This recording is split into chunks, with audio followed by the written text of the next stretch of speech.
Hi, I'm Brian Mayer with Remax One, and today I would like to talk to you about the difference between a short sale and a foreclosure.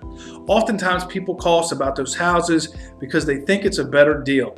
On average, a short sale and a foreclosure is about 15% below market value. One of the things that makes a foreclosure different from a short sale is a foreclosure is owned by a bank, whereas a short sale is still owned by the homeowner.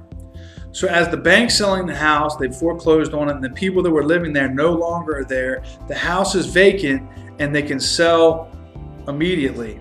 Generally, a foreclosure takes about 30 days to settle. One of the things that is different about a foreclosure than most other sales is that the foreclosure bank generally will not make any repairs. So if you're going through a house and maybe some of the railings are missing, or the stairs are damaged, or maybe some of the flooring or appliances are missing or damaged, the bank just won't make those types of repairs.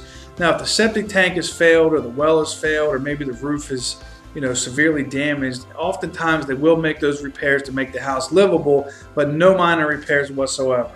Another thing that they generally won't do is negotiate much past 3% on closing costs. You can generally get that, but you won't be able to get much more. All right, so let's talk about a short sale. Short sales are much more complicated.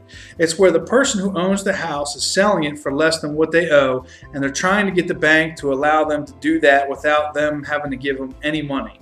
So in many cases, they've had some sort of a hardship. They've gotten a divorce or a death in the family or loss of income, something along those lines. They can no longer make the payments, and then the bank is now allowing them to sell the house. One thing that people don't understand is that the house is being sold at a price set by the real estate agent, or in some cases the homeowner, and it has not necessarily been approved by the bank. So that's the first difference. The price is not set in stone. So you are putting in an offer based on what you think the house is worth or what the house is being listed at, and then the bank, after they've received your offer, will start looking at it and decide whether or not they think that's a good offer.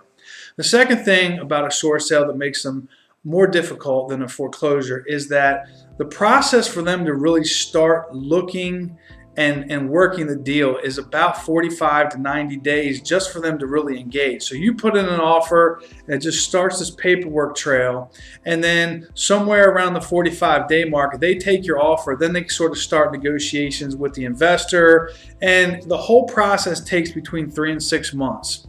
Now, the reason why this is so important to understand is because buying a house is not just a number decision. Bedrooms and bathrooms in this neighborhood, it's really an emotional decision. You fall in love with the house, you become emotionally attached to it. If there's a family involved, they have their bedrooms picked out, and you start imagining yourself living in the house.